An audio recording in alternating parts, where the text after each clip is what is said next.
Hey guys, this is Angie at Chicken Scratch, and this is the card we're making today. This is the perfect card to show you how to use the Stamparatus. So some of my customers were able to order it this week if they reserved it on round 2. So we are going to be using this today, and for those of you that did not get in on the pre-order, it will be available in the new catalog on June 1st. Okay, so I thought that my stamp set, Bella and Friends, would be the perfect set to show you how to place these. So I've got multiple pieces of cardstock just in case I mess up, because I do that often. Let me tell you the supplies. We've got thick Whisper White that measures 8.5 by 5.5. Soft Sky that measures 5.5 by 1.5. The Naturally Eclectic Designer Series paper that measures 5.5 by 1.25. And then your Whisper White piece that you're going to stamp on is 2.25 by 3.25. And then the Soft Sky piece behind it is 2.5 by 3.5. Okay, so I've given you all the measurements. And of course, those measurements will be on the inspiration sheet over on my website. So I'm going to move the card out of the way for just a second. We're going to score this card base at 4.25.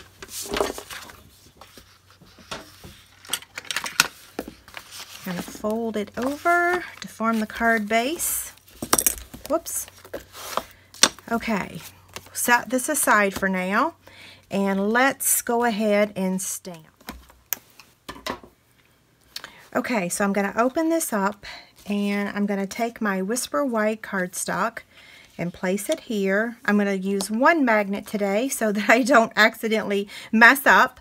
I'm going to flip this back over for a second. I'm going to get my 2 images out that I need. I need the greeting, and then I need Miss Bella with the little turtle. Again, I'm going to leave this right beside the Stamparatus, okay? So I'm going to take Bella and the turtle, and I'm going to place it exactly where I want it on the card. So it is important that you clean your stamps. I think most of you probably do. So now I'm going to flip this over and pick that up, and then now we're going to add the ink. And the reason that I have Miss Bella's stamp case over here is that keeps it nice and flush with the Stamparatus, and I'll show you what I mean in just a second. So let me go ahead and stamp this. Perfect. So if I didn't have the stamp case there, see, it would kind of rest on the desk, and then when you go to ink it, it's a little off. So I like having the stamp case there to just kind of keep it all equal. Now what we're going to do is take the greeting, and I want to make sure it's not upside down, and it's not. And I'm going to place it right where I want it on this card. So I might move my magnet up just a tad. Okay. Now I'm going to take the other piece, and all I'm going to do is just turn it around, okay? And then apply my ink. And then stamp. And look, how perfect is that? Except, did I put it on there crooked? Maybe I did. I don't have the best of vision. Okay, so now before I close this up, I just want to clean off my stamps so that I don't get ink on all the parts. Now, for just a second, I want to tell you, this card is actually Paper and Ink Sketches 13. I decided to make this card for a friend I haven't seen in a while, and when I started making it, I'm like, oh, this would be the perfect card for the Stamparatus. So that's how this card came about, because I was making it for a friend. So hopefully you guys like it. Okay, I'm going to be using the Stampin' Blends, and even though they're on back order, I'm very sorry. It's just the perfect coloring tool, so I won't talk about them too much because I know not all of you have them, but they will be back in stock eventually, so I apologize. Okay, so I'm just going to lightly go around the edge with my dark crumb cake. Just a little bit, not too much. And then now, I think that's it on the dark. I'm going to come down here with the Old Olive, and I'm going to color the grass. And I'm going to call this my quick and dirty coloring, okay? So, no flames.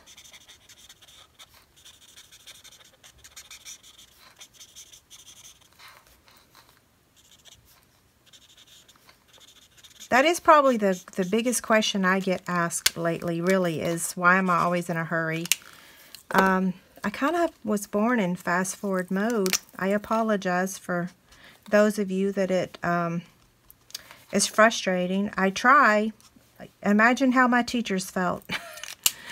Okay, so now let's move over to Miss Bella's body, which is the crumb cake.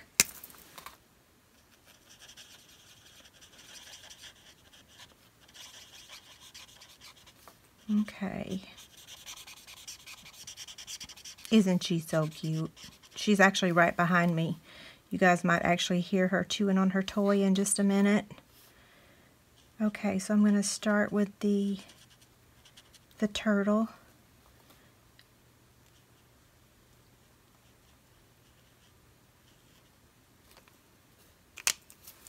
And then I'm going to go with the, I don't know if I use the dark or the light. It doesn't really matter. It's all going to look good. So I colored the heart and her collar with the pool party. And then now I want to come in with some of the darker Old Olive and color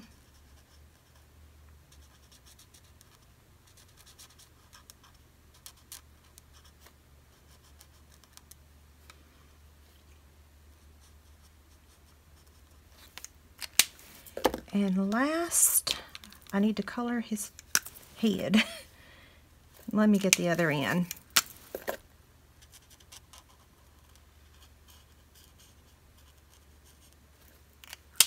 It looks pretty good, right? So cute. I did stamp the greeting crooked.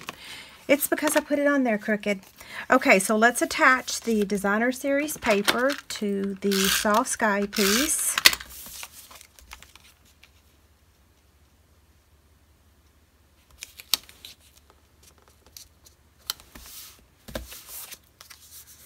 And then we're going to attach that to the card front.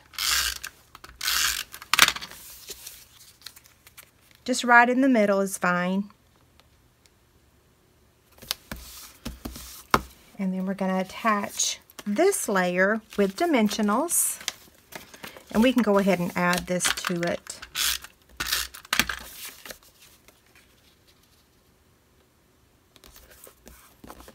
Turn it over. Okay, so now that's just going to go right there. Okay, so the final step is I was going to add these amazing enamel shapes. I am all out of Soft Sky. I have ordered more, and we do have Pool Party, but I really didn't want to change my card. And I could have, but I didn't want to. So instead of using the enamel shapes, I'm going to use the rhinestones. So use whatever you have. I do actually prefer the enamel shapes just because I think it really pops, but the rhinestones work, so you can share with me which one you like best. So I'm just going to put one in each corner, or a grouping in each corner, I should say. See, I can tell I really love the enamel shapes, but they're both super cute, right? Okay, have a great day. Thanks a lot. Bye.